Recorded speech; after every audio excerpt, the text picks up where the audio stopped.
Working at Pereira Construction, I told Hank this. I've had a job and I've had a career, but I truly believe that this has been a calling. This opportunity here is more than a hand in glove fit. I feel that it's a calling. It's a culmination of my experience, my background, and also I feel just something, a lot of what I have naturally to give is what I'm really excited about. So I've told Hank it's more than a job and it's more than a career. I really feel it's a calling. I'm excited about the future.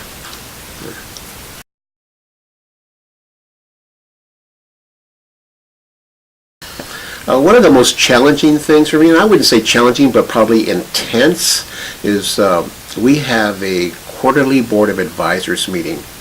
And at that quarterly Board of Advisors meeting, we, Hank and I and Tony, who's part of that meeting also, we are presenting our financial progress based upon our budget that we have established at the beginning of the year.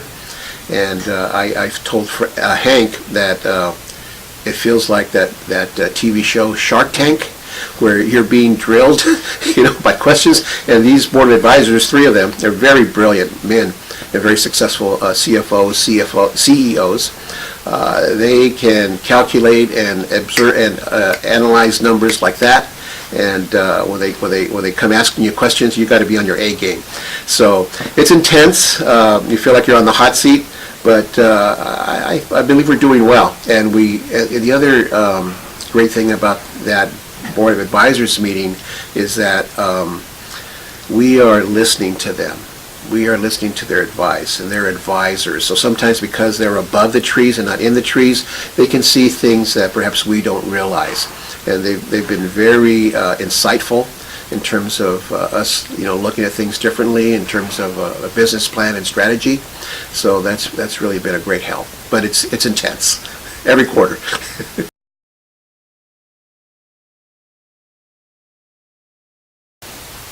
What makes it all worth it is, you can come to work and you can be excited, or you come to work and you can and I've gone to work and just dreaded going to work.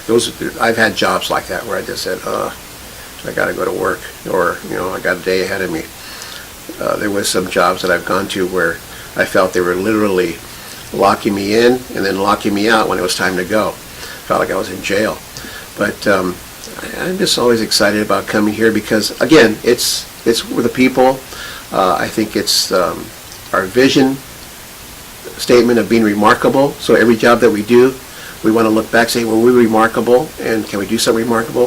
I think it's the opportunity to try to be a part of a group of people who have come together and are united for a purpose of being remarkable.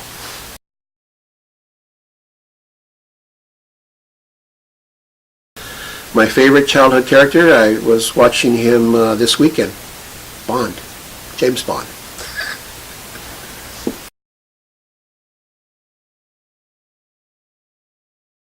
It's not so much an ability that I wish I had, but I think a talent. I wish I could sing. I've had visions of wanting to be a mariachi. If I had to do it over again, I probably would want to learn how to play an instrument and become a mariachi, because they look like they are having so much fun on that stage singing. And I told my wife, when I was reviewing these questions, I said, I'm going to sing for the guys. And she says, no, don't sing. That's embarrassing. So I said, all right, well, I'm not going to sing.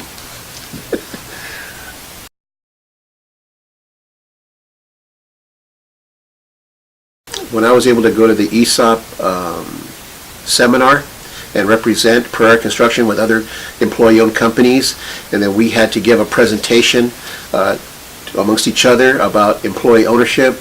And so there I was with CEOs, CFOs, owners of companies, and I gave my presentation, and the moderator at the end, his response was, usually there was criticism from the group, and the moderator had a criticism. And when I finished and I kind of just sat back there and waited for his response, he sat back there and he just goes, and I was very proud, because I felt like I hit it out of the park.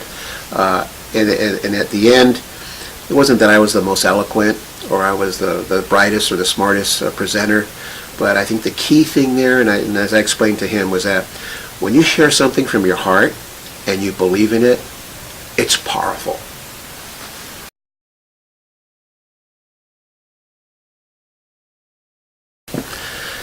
How I met my wife, it's an interesting story.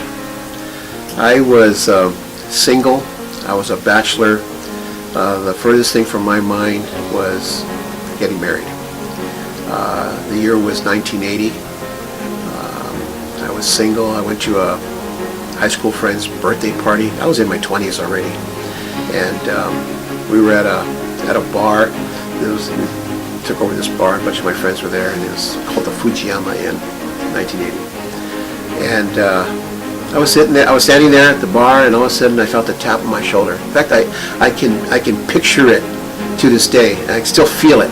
That tap on my shoulder, and that tap on my shoulder was my sister, and she knew my wife, Deborah, and she says, "I want to introduce you to somebody." I go, "Okay." She goes, "Deborah Santana." I go, "Okay." So the girl that I was talking to, I told her, "I'll be right back." I turned around and I went to go meet Deborah Santana. And when I met my wife and was introduced to her, I just, you talk about love at first sight. I just took one look at her and I said, "Gilbert, keep talking and don't stop. And don't let her get away from you." And so we just talked I never went back to the bar. We just talked all night. I took her to her mom's house the next morning, and we talked all night till like 4 o'clock in the morning in the car. And then I picked her up at 7 o'clock in the morning and took her to San Diego to meet my parents who were vacationing in a townhouse. I knew this was the right person, and I moved on it. So that was in April, probably the middle of April of 1980. And we got married June 27th of 1980, just a little over 2 months. And that's how I met her, and now it's been 37 years.